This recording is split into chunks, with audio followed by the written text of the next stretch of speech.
Some of you have took risks just coming up here and doing introductions. I know it's a big step for you.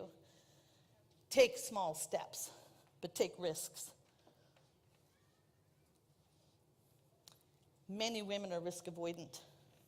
What we do is we'll sit in the bleachers and we'll watch people in the game. It's time for you to get in the game. And, you know, I listen all the time. I was going around yesterday. I listen in the washrooms. I listen in the hallways. I listen in the elevators. And I hear the comments, and we heard it in the room. I'm too old. It's too late. I'm 65. I'm getting warmed up. It's never too late. Yeah. I was, thank you. I'm not sure what that was for. I had the weekend off. I was speaking in Phoenix last week, so I went to Sedona for the weekend. And I set a goal of climbing Cathedral Rock. Anybody ever done that here?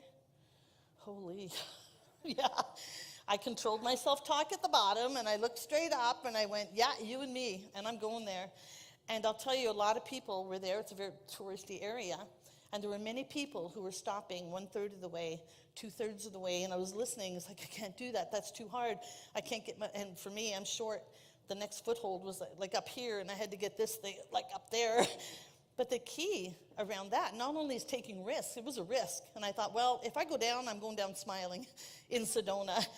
What could be worse than that?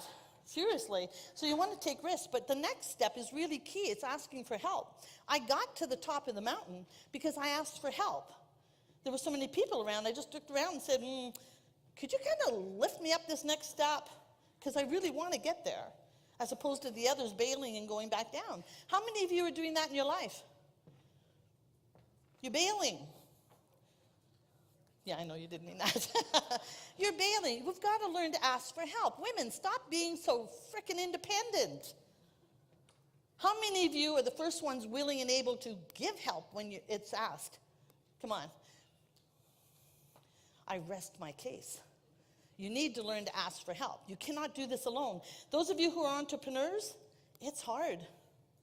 It's hard being in business. And I heard yesterday you were asking how many solopreneurs. It's lonely. I think Judy asked that question. It's lonely. You've got to ask for help, and there's nothing wrong with that. There's nothing wrong with that. I really would have been very disappointed in myself if I had not made it up that mountain. And I was not going to climb the other one and take a picture. I was not going to do that. I got a panoramic picture on the mountain of me. I want you to find pictures like that of what represents your dreams and put your face on it. Make it you and go for it by identifying what you want, writing it down, doing the vision board, taking the risk, stretch yourself, ask for help. It's so key. Now, some of you are asking the wrong people for help. What I see in the world of entrepreneurship is many of you are hanging around mediocre entrepreneurs. You're networking with the same people. You're going to the same sessions. You're sitting at the same table. You're hanging around with mediocrity. One of the reasons I wanted to get to the top of the mountain, I wanted to find out who got to the top. Who were those people? What techniques did they use? And I asked them, what were you thinking? How was it feeling? Who helped you? What did it feel like to help me? You've got to do that in business. You've got to learn to raise your fees. Raise it by $1 and go out on Tuesday. Call some of your current clients and say, I'm raising my fees tomorrow. You get a special offer today. Raise it by $1 and see how that feels. Dare to go bigger, double it.